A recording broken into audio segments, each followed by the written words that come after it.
সকাল থেকেই আজকে সোনাই ভীষণ কান্নাকাটি করছে, তাই ঘুম থেকে উঠেই ওকে ফার্স্ট টাইম ওর মাসিমণির বাড়ি দিয়ে এলাম। ওকে না দিয়ে এলে ও কোনো কাজই করতে দেবে না। আর এই যে জামা কাপড়গুলো কালকেরই কাচা হয়েছিল, তো একটু ভিজে আছে, সেগুলোকে আজকের শুকনো করতে আমি বলি আগে এগুলো শুকনো করে নিই, কেন আজকের এই জামা কাপড়গুলো আছে সেগুলোও আবার কাচতে হবে, তখন হচ্ছে ভাড়াতে হবে না, সেই জন্য জায়গা ছোট তো। আর এদিকে তোমাদের দাদাভাই গিয়েছিল বাজারে, কত চিংড়ি মাছ এনেছে, দেখো এত চিংড়ি মাছ এনেছে। কেননা সবসময় বারবার বাজারে যেতে চায় না, তাই বলে বেশি করে এনে ফ্রিজে রেখে দেবে। এই যে দেখো, আর আজকের এনেছে এই যে এই মাছটা, কী মাছ আমি কিন্তু সত্যি কথা বলতে, হ্যাঁ বলে না গরিবের ঘরে এইসব মাছ আমাদের আসে না, সেটা না। তাই এই যে দেখো আজকে কত চিতল মাছ এনেছে। আমি এই মাছগুলোকে দেখে বেশ ভালো লাগছিল, কিন্তু মাছগুলো চিনি না, তাই তোমাদের দাদাভাইকে জিজ্ঞাসা করলাম এই মাছগুলো কী মাছ।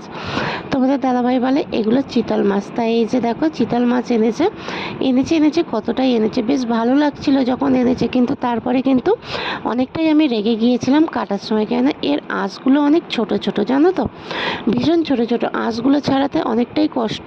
কিন্তু এদিকে বাবুকে নিয়ে আবার আমি যাব ডাক্তারখানায়, কেননা সোনাইয়ের শরীরটা খুব একটা ভালো নেই। সোনাই কালকের থেকে পরশুদিন বিকাল থেকেই হচ্ছে ভীষণ বমি করছিল, সেই জন্য হচ্ছে আমার মনটা খুব একটা ভালো ছিল না। এদিকে মাছগুলো আনতেও বেশ ভালো লাগছে। আর এই যে ওর মাসিমণির বাড়ি ছিল, ওখান থেকেই আমি কিন্তু ওকে রেডি করে নিয়ে এই যে বেরিয়ে পড়ছি ডক্টরের কাছে। কেন ওকে, ও যদি ভালো থাকে তাহলে আমার ভীষণ ভালো লাগে, আর ওর যদি শরীর খারাপ থাকে আমার মন একদমই ভালো লাগে না। আর এই যে কতটা ভিড় হবে তার কোনো ঠিক নেই, আমি অনেক আগে থেকে এসেই ডক্টরের কাছে বসে আছি, এখনও পর্যন্ত কেউ আসেই নি। আর এই যে দেখো ডক্টরের কাছ থেকে এসে আমি কিন্তু খাচ্ছি কী বলতো, কাঁচা টমেটো। এটা হচ্ছে ডক্টর পরামর্শ দিল যে কাঁচা টমেটো খেলে নাকি ব্রেস্ট মিল্ক ভালো হয়, সেই জন্য আমি কিন্তু এই যে দুটো কাঁচা টমেটো নিয়ে রান্না করতে করতে কিন্তু খাচ্ছি। আমি যে একটু বসে খাবো সেটাও কিন্তু আমার হাতে সময় নেই, তাই ভাবলাম রান্না করছি যেখানে, তাহলে দুটো টমেটো ধুয়ে খেয়ে নেওয়া যাক। এদিকে আজকে সকালবেলা সোনাইয়ের হচ্ছে ফিটারটা আমি কিন্তু আজকে জলে ফোটানো হয়নি, সেই জন্য একদিকে ফিটারটা বসিয়ে দিয়েছি। আর আজকে বেশি কিছু রান্না করব না, অনেক কাজ বাকি আছে, সেই জন্য আজকে পটল ভাজা, আলু ভাতে, ডাল আর ডিম ভাজা, এতটুকুই আজকে রান্না করব। আর কেননা দোকানে একটু কাজ আছে, সামনে তো যেহেতু কালী পূজা, ওই জন্য হচ্ছে কালী পূজার জন্য ভাইফোঁটার অনেক কাজ আছে, সেইগুলোকে আমাকে করতে হবে।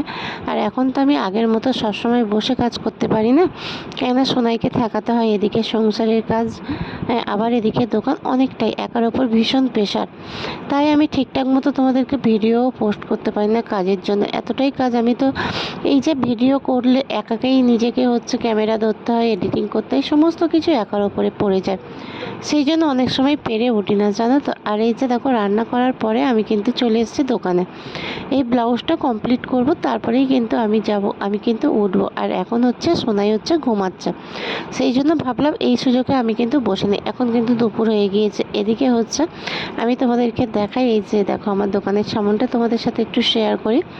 এদিকে কিন্তু এখনও পর্যন্ত কিন্তু ঘরের অনেকটা কাজ বাকি, যেহেতু সকালবেলা উঠেই আমি কিন্তু ঘর থেকে নেমে এসেছিলাম, তাই হচ্ছে সকালে এখনও কিন্তু আমার বিছানাই গুছানো হয়নি, জানো তো।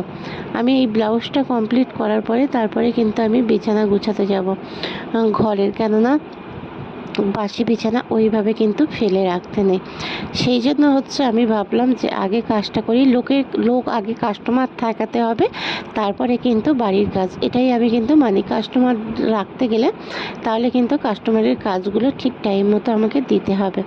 আর এই যে দেখতে পাচ্ছ একদম দুপুর হয়ে গিয়েছে, সোনাই দোলাইতে ঘুমাচ্ছে, আর আমি ঘরে এসে ভাবলাম যে আজকের বিছানার চাদরটা আজকে চেঞ্জ করব, কেননা সোনাই থাকে বলে আমি কিন্তু 4-5 দিন ছাড়াই বিছানার কভার চেঞ্জ করি। এই যে দেখো কিন্তু খুব একটা বিছানার কভার নোংরা হয়নি, কিন্তু তবুও আমি এটাকে চেঞ্জ করে দেবো, কেননা যাতে না ওর কোনো সমস্যা হয়। আর যেহেতু রোডের গায়ে বাড়ি, তো প্রচণ্ড ধুলো, জানো তো, ধুলো হয়তো আমরা দেখতে পাই না, কিন্তু প্রচুর ধুলো হয়, সেই জন্য হচ্ছে কভারটা আমি ভাবলাম যে আগে চেঞ্জ করি, আগে হচ্ছে ওর বিছানাটা রেডি রাখি, তারপরে অন্য কাজ।